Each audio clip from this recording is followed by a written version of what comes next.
Hello and welcome to Military Images Live.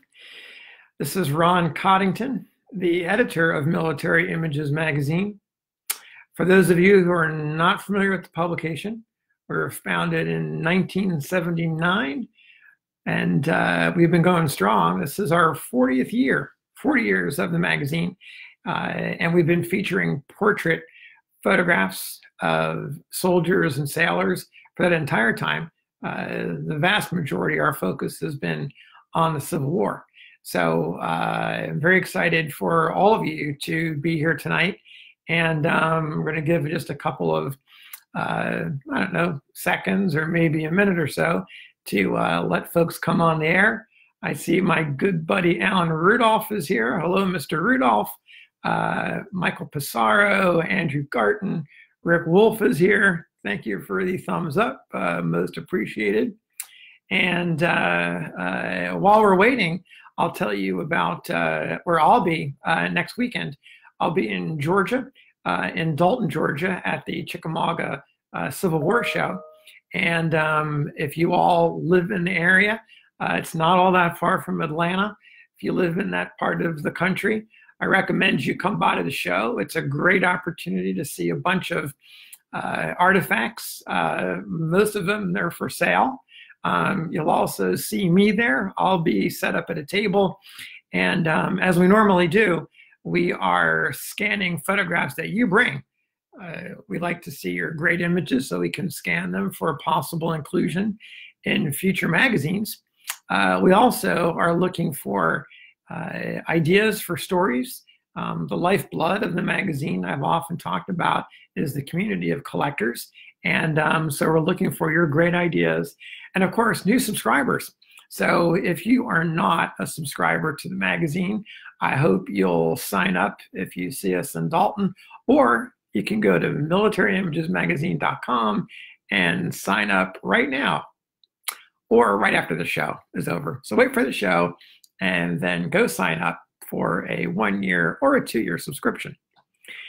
So more folks are coming on, including my mother. Hey, Mom. And Kevin Camberg is here. Wanda Rhodes Krause, hello from Illinois. Very nice to have you on. And I think we've got a critical mass, so I'm going to get started. And our first image tonight comes from the Chris Carroll collection. Some of you may have seen this on Civil War Faces. I believe it was a week or two ago. And it is an identified soldier. And you can see from a note that's scribbled up here. And it says, McKee, Uncle Robert McKee's son, lost in the Civil War. So Chris has been doing a lot of research to try to find out exactly who this soldier is. And I'll show you a couple close-ups. You can take a look at this image. That is it was a carte de visite, still is a carte de visite, but it's been cut down dramatically. You can see the borders of the mount right here. Also is an image, like a tintype of the soldier. And there's a really big clue if you're paying attention. If you look really close at his hat, you'll see that it is quite distinctive. And I'm going to bring this up close for you to see. And you'll notice that this hat, it kind of looks like a standard kepi, a standard forage cap, but notice the sides here that are folded up. It's a really interesting look. And you can also see that the actual front of the cap is still protruding, but those sides are really distinctive.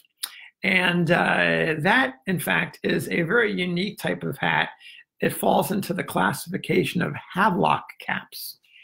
We wrote a story a couple of years ago, Ron Field, who was one of our senior editors, and it details these caps. Our story was called Ugly as the Devil because these caps, though really very functional, were not popular with the troops, and they didn't particularly last long. But you'll notice the four main hats. You've got the Loomis over here on the left, which has a very organic shaped brim coming off the side. It's actually a havelock that would cover the shoulders with a cap in the front. You have the Whipple, which is next to it. It has a very similar protective side gear on it. Soldiers love these hats because they were practical, but they hated the look. The third cap over here is the Puritan and Ham, which also has that protruding side hanging out. And the fourth hat, the one that we're really interested in tonight, is the Paschal. The Paschal hat, you can see it right there. It has the front visor, it has the cap on top, and look at those distinctive sides. Now, one unit is really quite well known for that, and it's the 6th Pennsylvania Cavalry, or Rush's Lancers. They wore these caps. Other Pennsylvania units also wore these caps.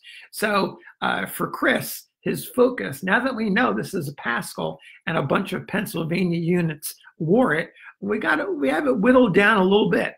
So we need to find out more, because Mr. McKee, that name does not show up in any of the rosters of the units that are known to have worn the Paschal hats. So did Mr. McKee carry that hat from one regiment to another? Did he find it and he liked it and he wore it? Who knows? But I'm going to put this out there after the show, and you all can take a look at it. If you've got any ideas, any leads on who Mr. McKee might be, definitely let us know. Item number 2. We put this on Facebook, maybe a couple, 3 weeks ago. And the reason we put it up was because of his hat. And it's hard to see from here, but it's a really unique sort of a Scottish type cap. And it's got an interesting emblem on the front. And if you look close at it, you would see that there's letters around the top. It says B-A-N-D. So the thinking here is this gentleman was part of the band. But we had a note from Bim Angst. And Bim asks a question that is not about the hat at all. What he's interested in is the way that this gentleman is wearing his coat. Take a close look, and you'll see that the top button is fastened. The bottom button appears to be fastened, but all the buttons in the middle are open. You can see inside that coat, you can see his vest, and then beyond that, you can see his shirt. So what's going on there? Bim says, and here's his question, is a simple one. He says, why are so many of the uniform jackets in the CDVs, that's cartes de visite, or this format of card, why are they left partially open even though buttons and holes are intact? Well, it's a great question. And I have 4 answers for you that might be the reason why you see the buttons open. One of those was told to me by a reenactor, and I've heard this repeated on many occasions. And the answer is it's 19th century air conditioning. Imagine you're wearing a heavy undershirt, you're wearing a vest on top of that, and you're wearing another wool jacket on top of that. Let's say, for example, you walk into your photographer's studio and you want to have your picture made. So you've got that heavy coat on, maybe the lights are on, maybe it's a warm day, you start to perspire a little bit or you start to feel uncomfortable. So if you unbutton that jacket, it creates some instant relief as the air from your body, the heat from your body begins to be released by the air around you. So I can tell you this for a fact. I've tried this once and it actually does work. If you open the buttons, you will get cooler. So that's the first reason. A second reason, I've got a couple more here. It's a more practical reason. What's in that jacket? You're carrying a vest. What's in that vest? You've got your pocket watch. You might have some papers crammed inside a pocket. Well, if you've got your coat open, you have easy access to those items. So my second reason is a simple one. It's practical.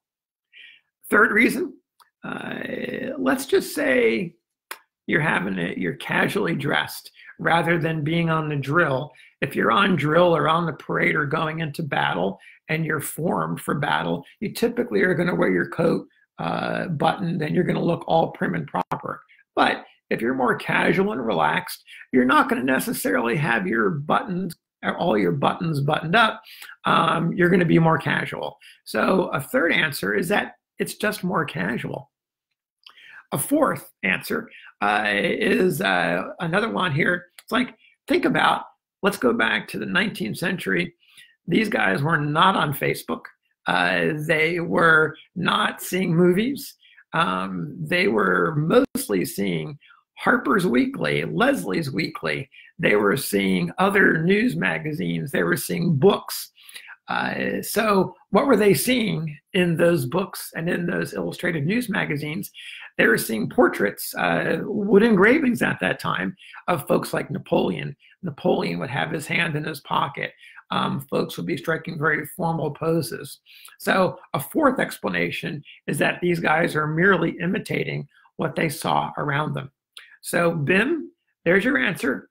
4 possibilities for why this soldier, this officer, in fact, has his coat opened. So I'll post this on the site so you can take a look. My third item of the evening is this photograph. All right. I had a call of a gentleman named Alex Ross, who is writing a book on aeronauts. A couple years ago, in fact, 3 years ago now, we ran this story in Military Images magazine, American's Champion Aeronaut. This is the story of John H. Steiner. And he was one of the exclusive members of the Union Balloon Corps, or the Aeronaut Corps. And they were distinguished because on their hats, some of them wore BC or AC to designate their membership in that corps. There were no formal uniforms for these guys, which explains why the gentleman pictured here, John Steiner, he's wearing what appears to be a Marine coat. Notice the braiding up top on his shoulders. That's more of a Marine type look. The rest of the uniform is definitely improvised. He has a hat with a fancy wreath on it, and he's wearing no real other indication of his rank. So these balloon guys or aeronaut guys, they had no official uniforms. You know Thaddeus Lowe, that's probably a name familiar to you, as the pioneer balloonist who got all the observation balloons up. Well, Steiner actually predates the Civil War period by some time. If you go look at old newspapers, you will find John Steiner. He's one of the early daredevil balloonists. He came here from Germany. He took his balloon to various parts of the country. Think about barnstormers, the guys who flew in the early airplanes in the early part of the 20th century. Well, John Steiner is doing the same thing in the Midwest, in the Northeast, long before the war, like 20 years before the war. And so one account that we found is he jumps out of his balloon wearing a parachute. So some pretty crazy stuff going on for John Steiner. Excuse me. When the war begins, he gets involved in the Balloon Corps, and he catches up with a man he had met before the war, a man named Hindenburg. I'm sorry, a man named Count von Zeppelin. Hindenburg comes in, and he talks to him, and it's actually Steiner that gets him excited about balloons and about aeronautics. And there's a later recollection that they have about Zeppelin, about Hindenburg, and Steiner gets the credit for getting that early excitement going. Steiner survives the war, and then he winds up going back into his daredevil barnstorming routine. He disappears, I believe it's 1870s or early 1880s, and his whereabouts are unknown. His death date is unknown. So Alex, who was working on this book about aeronautics, saw this article online, contacted me, and now it's going to be in a book that talks about aeronautics. One of the rare images of a balloonist, a documented balloonist during the Civil War.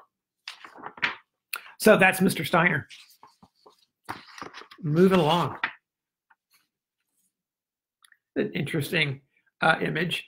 This is a sergeant and his wife, unidentified, was sent to me originally by Paul Rusinoff. It's in the hands of a new collector now. And I'm going to show you a pretty cool close-up here that you can see. This is what's printed on the back of the image. And I'll read it to you. It says, persons having a small picture of any friend lost in battle can have it enlarged to any size or finished into a splendid portrait. They can also be made from card negatives. And the text goes on. So the idea here is if you've lost a comrade or a brother or a father in battle, you can take the photo in, or if there's a negative on hand, you can have a copy made of that photo. So it's a memorial photograph. One of the ideas, one of the interesting things here is the question about this photograph. And one of the questions we've been researching is the logical conclusion is that the gentleman pictured here died during the Civil War, and that explains why we have this note on the back. The challenge here is we don't know who he is, and we don't know who the woman is standing next to him. So I contacted Francis Gruber. Because the back mark is St. Johnsbury, Vermont, I reached out to Vermont collectors I know. Francis Gruber is one of them. And Francis, who is a wealth of knowledge about Vermont and the Civil War, he emailed me back, and he said, hey, he said, I'm pretty sure I know who your guy is, a gentleman named Sanford Gray, and he sent me the photo. And I thought, you know what, let me use Civil War Photo Sleuth to see if we can make a connection, because the photo that Francis sent to me looked remarkably like the gentleman pictured here. So I thought, let me just see what a modern digital algorithm and a huge database of Civil War images can do. So guess what? Put it onto Civil War Photo Sleuth, and lo and behold, the first image was an exact match for the image that Francis Gruber sent to me. And so now we know who this gentleman is. He's Sanford Gray, and he served in the 6th Vermont Infantry. Now note the St. Johnsbury, Vermont back mark, which perfectly matches Sanford's state regiment, the 6th Vermont. So what we also learned is that Sanford Gray, he was wounded at the Battle of Spotsylvania in 1864. And so with that information, you begin to think, hey, maybe the woman pictured, who could be his wife, perhaps she had a photograph made, a copy photograph made, because Sanford did not survive his wounding in 1864. So a little bit more research turns out the fact that actually Sanford survived the Civil War, and he lived until 1885.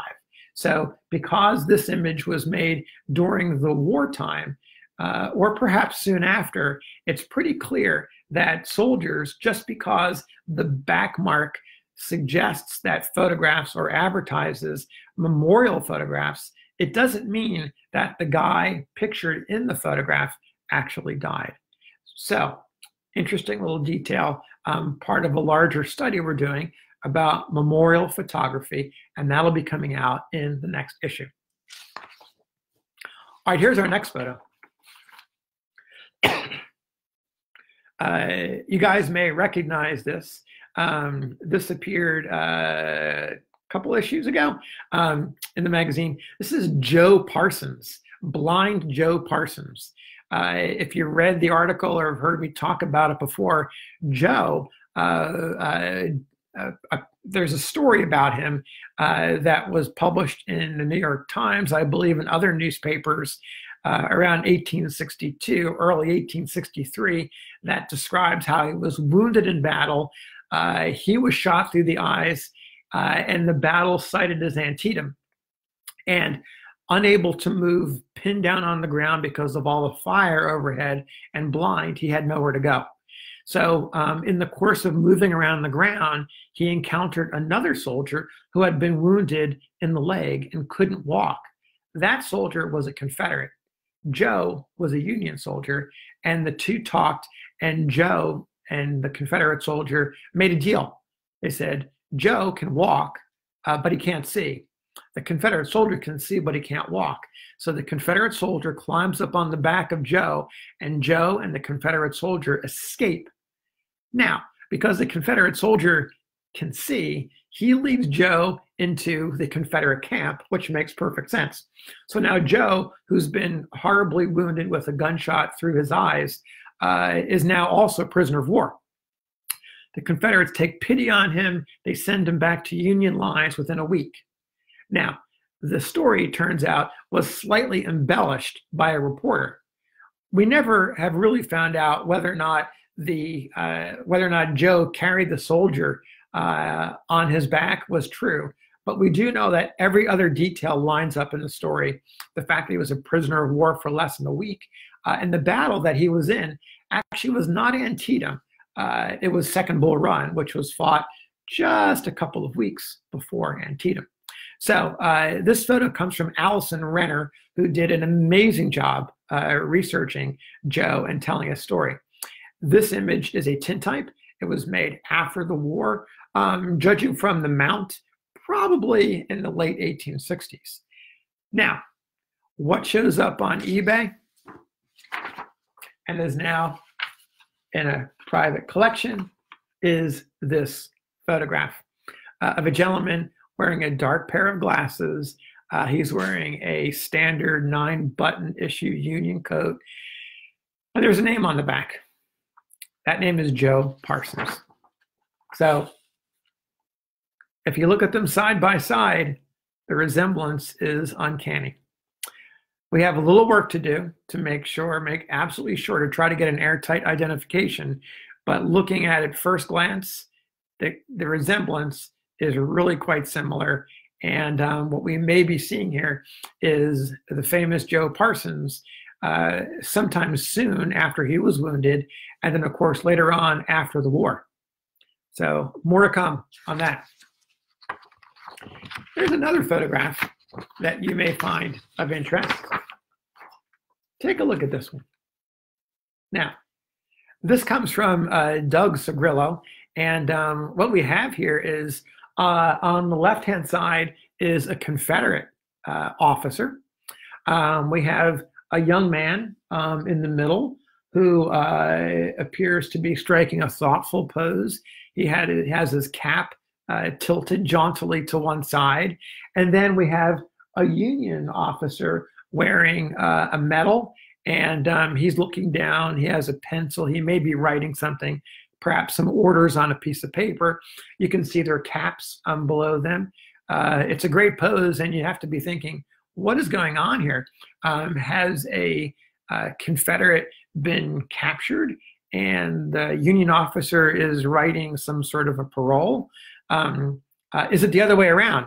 Is the Union soldier signing a parole so he can leave his Confederate imprisonment?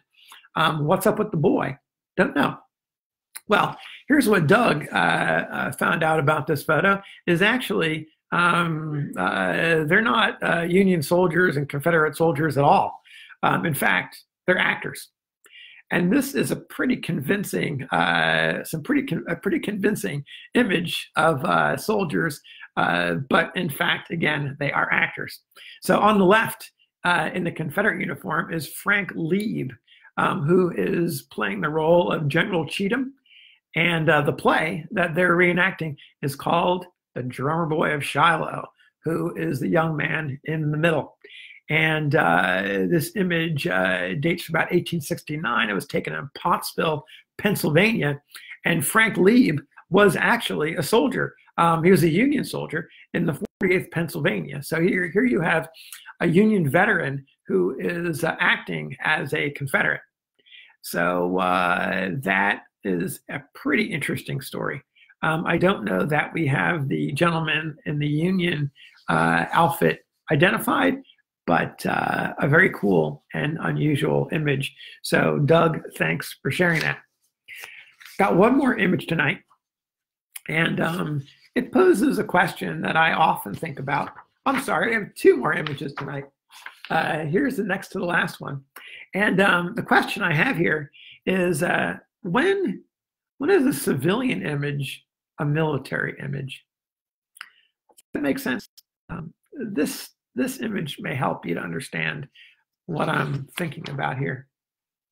Young lady comes with a note, and the note says, Hattie Woods, I think Charles Copps carried this through the Civil War. So I have two names here, Hattie Woods and Charles Copp.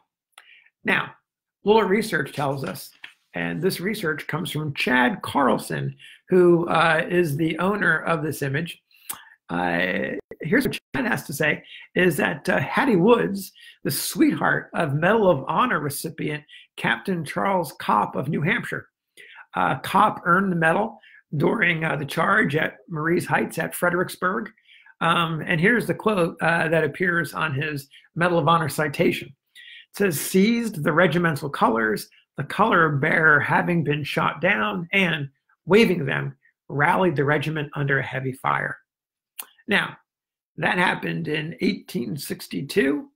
The fact that he and Hattie married in 1865, in January of 1865, tells us that if indeed Charles carried this photo throughout the Civil War, that suggests that he carried it in the action in which he was awarded the Medal of Honor. Also suggests that he carried it for upwards of 3 years during the war, which might explain some of the roughness of the case. Perhaps hard to see in this image, but you'll see there's definitely a lot of chipping going on around this case, assuming the case, in fact, is original to the image. So this is definitely a first draft of history. There's more to be done here. There was also a question that Chad had. He said, hey, is it possible this was actually true? And Chad, just so you know, we've documented a number of images that have similar inscriptions carried on the battlefield. Sometimes the images were lost and recovered on the battlefield and sent home by soldiers as souvenirs. So you'll see in a recent issue of Military Images, we covered the subject and highlighted, I think, about 10 or so images that trace their history to being carried into battle or lost on the battlefield. In fact, in one case, we have an image of a Wisconsin soldier. He had a packet of photos in his pocket. A bullet went through all of the photos and did not kill him. So the photographs, you might say, actually saved his life. Now, one more image for the evening, and this comes from the collection of Rick Brown. All right. And this one comes with a little bit of a story too, and it's one where we can use your help. Again, in the spirit of sharing with you the first draft of history, this image is a milk glass ambrotype. Those of you who are collectors are familiar with ambrotypes that are on clear glass, blue glass, glass that's painted black, glass that has black material or black paper in the back. And those of you who are not familiar with ambrotypes will be interested to know that ambrotypes are photographs on glass. And so in order to make the positive come through, the back of the glass had to be dark. So this idea of using glass of different colors, blue glass, ruby glass, or painting it, all kinds of techniques. Another technique is to use milk glass, which by its nature created a positive image. So the gentleman that we have here is identified as Henry E. Barker, grandfather of Colonel J.E. Rogers, and then in parentheses, Joseph E. Rogers. So we'd like some help to maybe help track this gentleman down. He's holding what happens to be a monstrous, giant D-guard Bowie knife in one hand and a revolver in the other. So this gentleman clearly means business. So I'm going to post these and the other images on this page. So look below in a few minutes and we'll start getting these images to come through. Before we close, I want to thank you all for tuning in this evening. I also want to remind you that we'll be in Dalton, Georgia this weekend. So if you live in the Atlanta area or Alabama, Tennessee, and you're looking for something to do on Saturday and Sunday, stop by the show, stop by our table, say hello. If you got some really great images, bring them with you. We'll scan them and we'll consider them for future issues. So if I see you, great. If I don't see you, I will catch you in a couple of weeks on the next episode of Military Images Live. So take care. Have a great night.